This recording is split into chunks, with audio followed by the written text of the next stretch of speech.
What's going on, guys? It's PapafishTwenty and welcome to episode 3 of Is It Worth It?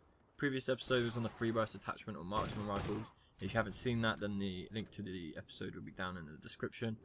In this week's episode, we'll be looking at the combination of the slug attachment paired with the shotguns. Now, shotguns are meant for close quarters combat.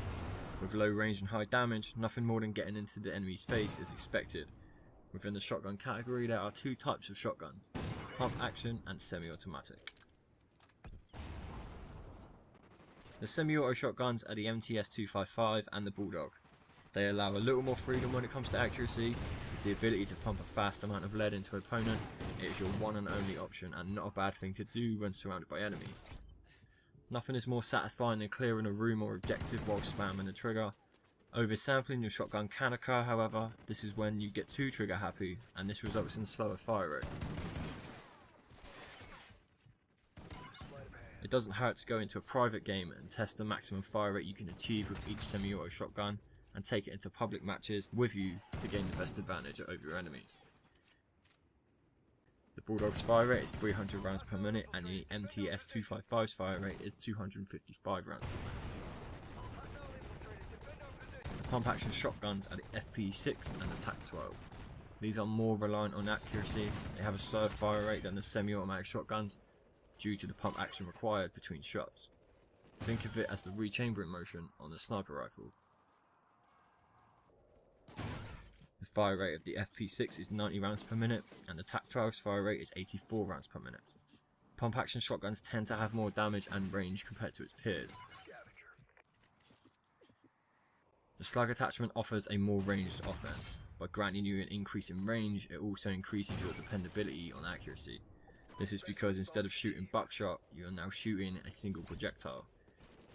When you add slugs to the shotguns, your hip fire spread will also change.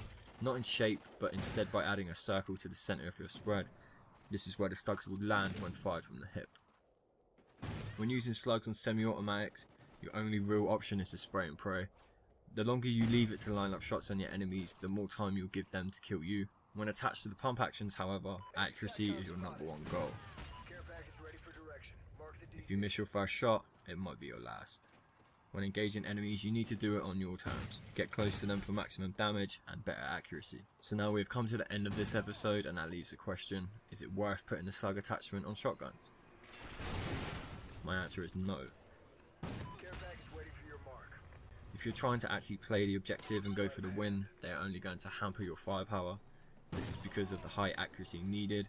Shotguns are spray and pray weapons. I was getting much better scores without the slugs attached, and I didn't have to try so hard to line up shots. With shotguns, it's a natural feeling to just hip fire them. The slugs require you to completely change your playstyle to get the best out of them. I'm not saying they are pointless, they do serve some benefits, but the negatives just outweigh them completely.